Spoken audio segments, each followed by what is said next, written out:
ఘోర రోడ్డు ప్రమాదం ఉజ్వల భవిష్యత్తు ఉన్న ఓ రాజకీయ నాయకురాల్ని బలి తీసుకుంది. చిన్న వయసులోనే రాజకీయాల్లో ప్రవేశించి తండ్రికి తగ్గ తనయుగా గుర్తింపు తెచ్చుకొని ఎమ్మెల్యేగా అసెంబ్లీలో అడుగుపెట్టిన ఆనందంలో ఉండగానే రోడ్డు ప్రమాదం రూపంలో మృత్యువు కాటేసింది.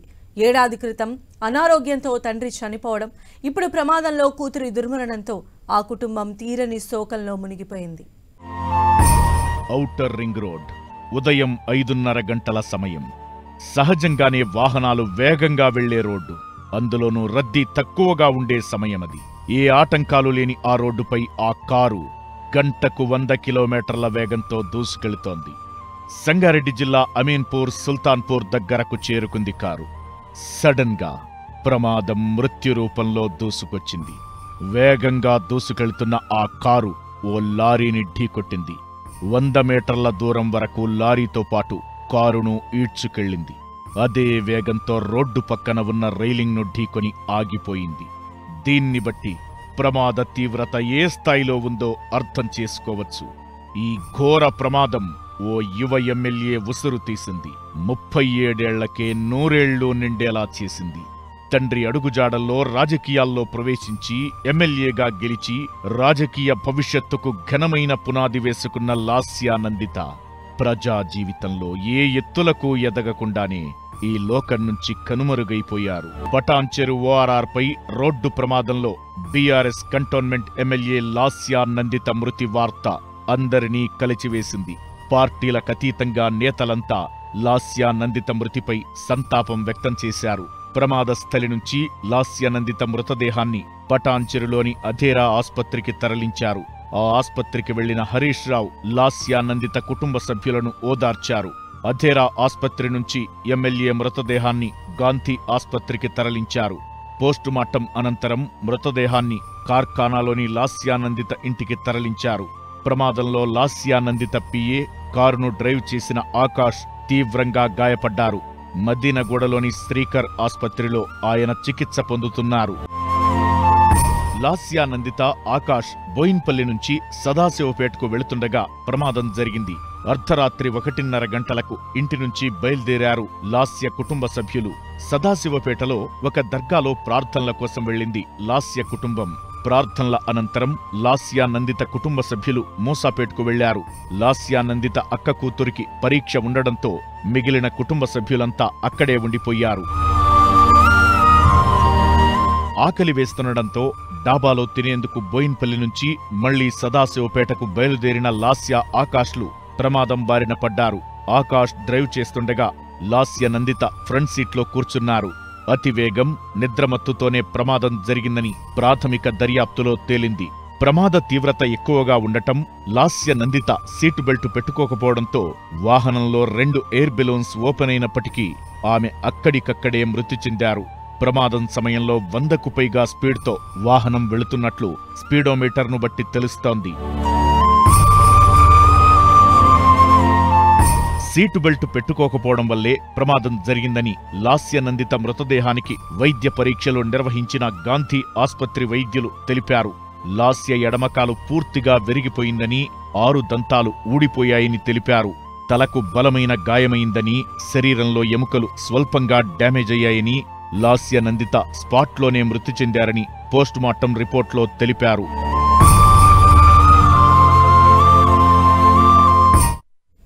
మృత్యువు వెంటాడటం అంటే ఇదేనేమో. 1 కాదు, 2 కాదు, 3 నెలల కాలంలో 3 సార్లు ఆమె ప్రమాదాల బారిన పడ్డారు. 2 సార్లు ప్రాణాలతో బయటపడిన ఆమెను 3వ సారి మాత్రం మృత్యువు మింగేసింది. ఏడాది కాలంలో తండ్రి, కూతుళ్ల మరణం ఆ కుటుంబాన్ని తీరని విషాదంలో ముంచేసింది. ఆ నియోజకవర్గానికి ప్రజా నాయకులను దూరం చేసింది. కంటోన్మెంట్ ప్రాంతంపై సాయన్నకు గట్టిపట్టుంది. బీఆర్ఎస్ సీనియర్ నాయకుల్లో ఆయన ఒకరు. 2015 వరకు టీడీపీలో ఉన్న సాయన్న 2016లో బీఆర్ఎస్లో చేరారు. ఆ సమయంలోనే తండ్రితో కలిసి బీఆర్ఎస్లో చేరారు లాస్యా నందిత.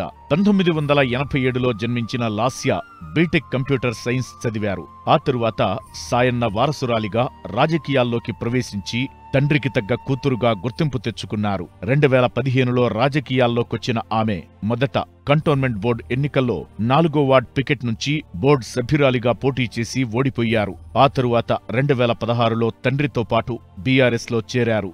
అదే ఏడాది జీహెచ్ఎంసీ ఎన్నికల్లో కవాడిగూడ నుంచి పోటీ చేసి కార్పొరేటర్గా విజయం సాధించారు. 2021లో కవాడిగూడ నుంచి మరోసారి కార్పొరేటర్గా పోటీ చేసి ఓడిపోయారు. 8 ఏళ్లుగా ఆమె రాజకీయాల్లో చురుగ్గా ఉంటున్నారు. గతేడాది ఫిబ్రవరిలో సాయన్న అనారోగ్యంతో చనిపోయారు. అసెంబ్లీ ఎన్నికల గడువు సమీపిస్తుండటంతో ఆ స్థానానికి ఉప ఎన్నిక నిర్వహించలేదు. గతేడాది జరిగిన అసెంబ్లీ ఎన్నికల్లో కంటోన్మెంట్ టికెట్ లాస్యా నందితకు కేటాయించారు కేసీఆర్. ఎన్నికల్లో 17,000 మెజారిటీతో గెలుపొందారు. ఎమ్మెల్యేగా ప్రమాణ స్వీకారం చేశారు. Lasya Nandita Sayana, having been elected a member of the Legislative Assembly, do swear in the name of God that I will bear true faith and allegiance to the Constitution of India as by law established, that I will uphold the sovereignty and integrity of India, and that I will faithfully discharge the duty upon which I am about to enter. అయితే MLA అయిన దగ్గర నుంచి లాస్యా నందిత వరుస ప్రమాదాల బారిన పడడం ఆశ్చర్యం కలిగిస్తోంది. ఎన్నికల్లో గెలుపొందిన కొన్ని రోజులకే లాస్యా సికింద్రాబాద్లో ఓ కార్యక్రమానికి వెళ్లి లిఫ్టులో ఇరుక్కుపోయారు. ఓవర్లోడ్తో లిఫ్ట్ కింద పడిపోవడంతో లాస్యా నందిత అందులో చిక్కుకుపోయారు. 3 గంటల పాటు అలాగే ఉండిపోయారు. అతి కష్టం మీద లిఫ్టును బద్దలు కొట్టి లాస్యా నందితను ఆమెతో పాటు ఉన్నవారిని బయటకు తీశారు. 10 రోజుల క్రితమే మరో ప్రమాదం నుంచి తప్పించుకున్నారు లాస్యా. ఈ నెల 13న నల్లగొండలో కేసీఆర్ నిర్వహించిన భారీ బహిరంగ సభకు లాస్యా నందిత హాజరయ్యారు. ఆ సభ నుంచి తిరిగి వస్తుండగా నార్కట్పల్లి దగ్గర ఆమె కారు టిప్పర్ను ఢీకొట్టింది. ప్రమాదంలో ఓ హోంగార్డు మృతి చెందారు. లాస్యా నందిత తలకు గాయమైంది. ఆ ప్రమాదంపై లాస్యా నందిత ట్వీట్ చేశారు.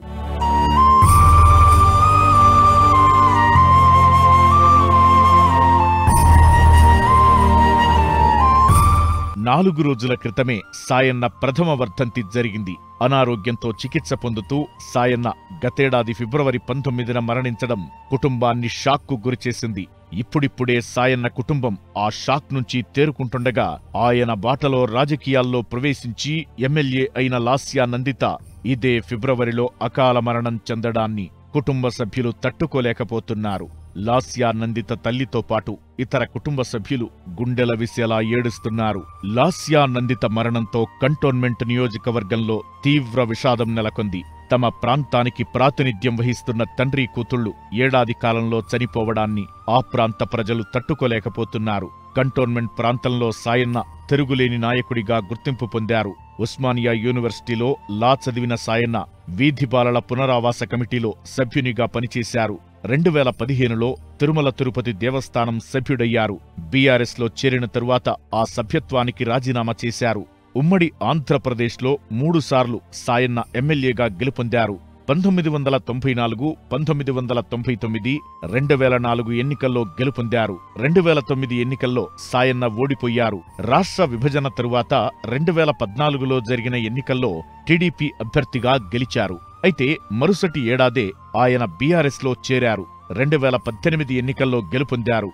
5 సార్లు ఎమ్మెల్యే అయిన సాయన్న అనారోగ్యంతో చికిత్స పొందుతూ 71 ఏళ్ల వయసులో గత ఏడాది చనిపోయారు. కంటోన్మెంట్ పరిధిలో ఉన్న ప్రాంతాలను జీహెచ్ఎంసీలో కలపాలన్నది సాయన్న కలగా ఉండేది.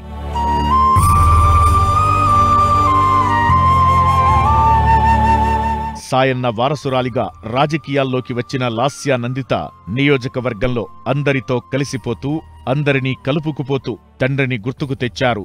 సాయన్న మరణించారన్న బాధ నుంచే తేరుకోని నియోజకవర్గ ప్రజలను లాస్యా నందిత దుర్మరణం మరింత విషాదంలోకి నెట్టివేసింది.